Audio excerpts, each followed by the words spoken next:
Let me ask you something real quick. You're scrolling Zillow late at night. You type in your city. You set the budget filter to something like $250,000.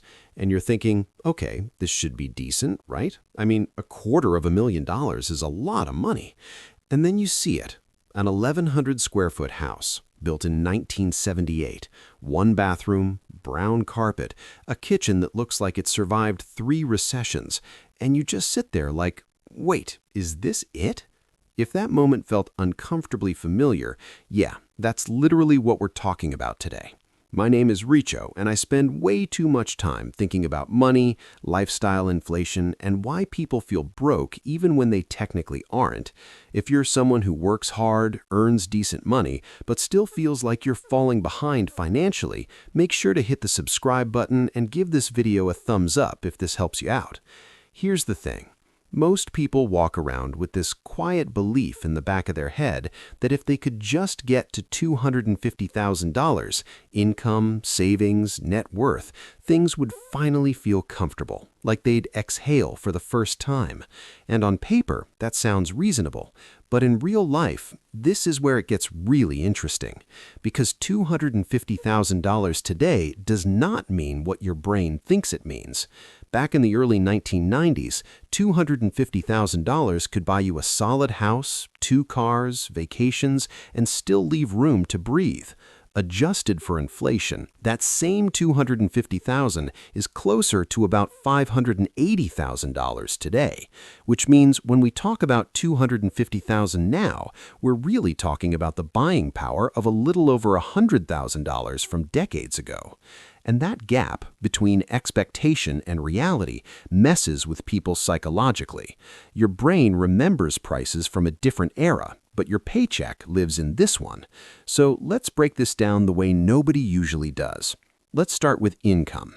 A $250,000 household income sounds elite, like top tier. According to IRS data, that puts you roughly in the top 6 or 7% of earners nationally. But here's what most people don't realize.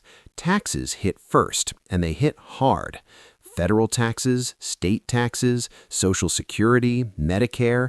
Depending on where you live, 35 to 45% of that income is gone before you ever touch it. So that $250,000 turns into something closer to $140,000 or $150,000 take-home. That's about $12,000 to $13,000 per month, which sounds amazing until you look at where it actually goes.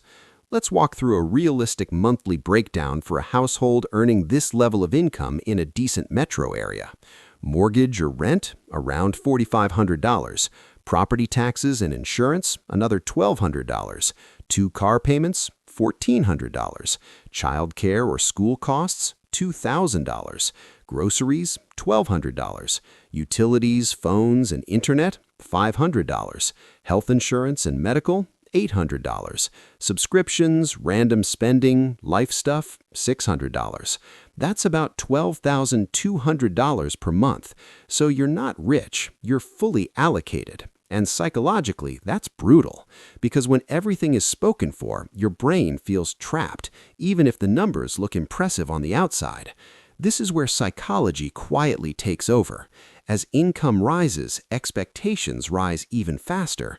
You don't compare yourself to your old life anymore. You compare yourself to your coworkers, your neighbors, and whatever version of normal you see online. And suddenly, a $250,000 lifestyle feels average.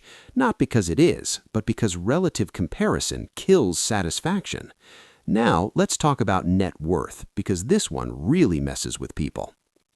You finally hit $250,000 saved. Investments, retirement accounts, maybe some cash. You expect fireworks, relief, pride. Instead, you feel uneasy. Here's why.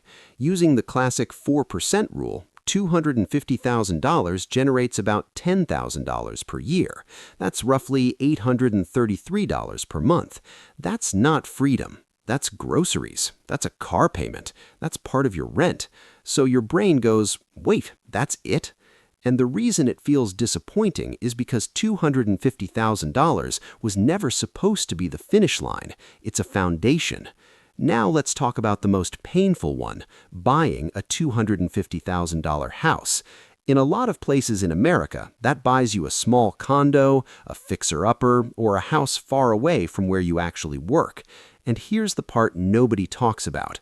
The purchase price is just the beginning. Mortgage, maybe $1,800. Property taxes, $400. Insurance, $150. Maintenance, $300. That's around $2,650 per month for a house you're not even excited about. That creates resentment, not gratitude. Now, you might be thinking, Richo, this just sounds depressing. It's not pessimism, it's clarity, because once you understand the real math, you stop chasing fake milestones. Here's what most people don't realize. $250,000 doesn't buy luxury, it buys optionality. It buys fewer emergencies turning into disasters. It buys better decision-making. It buys time to think instead of panic. And that's incredibly powerful, if you use it correctly. The reason people feel broke at this level isn't income, it's fixed commitments. When most of your money is locked into housing, cars, and lifestyle expectations, you lose flexibility.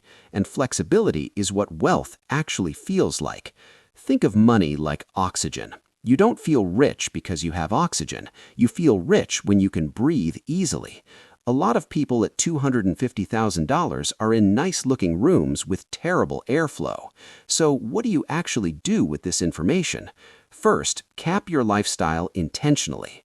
Just because you can afford something doesn't mean it deserves a permanent monthly slot. Second, buy freedom before you buy upgrades. Emergency funds, low fixed costs, margin.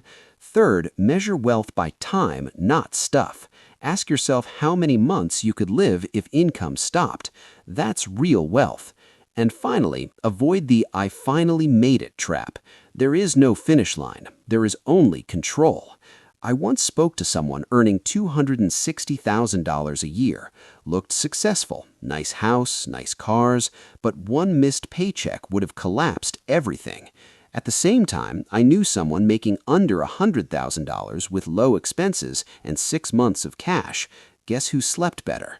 This is where it gets really interesting. $250,000 doesn't change your life. Your decisions at $250,000 do. Used well, it compounds into freedom. Used emotionally, it traps you. Look, I know this video might feel uncomfortable, but clarity is empowering. Once you understand what money actually buys, you stop chasing illusions and start building control. If this helped you see money differently, hit the like button, subscribe for more straight-talk financial clarity, and comment below what you thought $250,000 would buy and what surprised you most. I'll see you in the next one.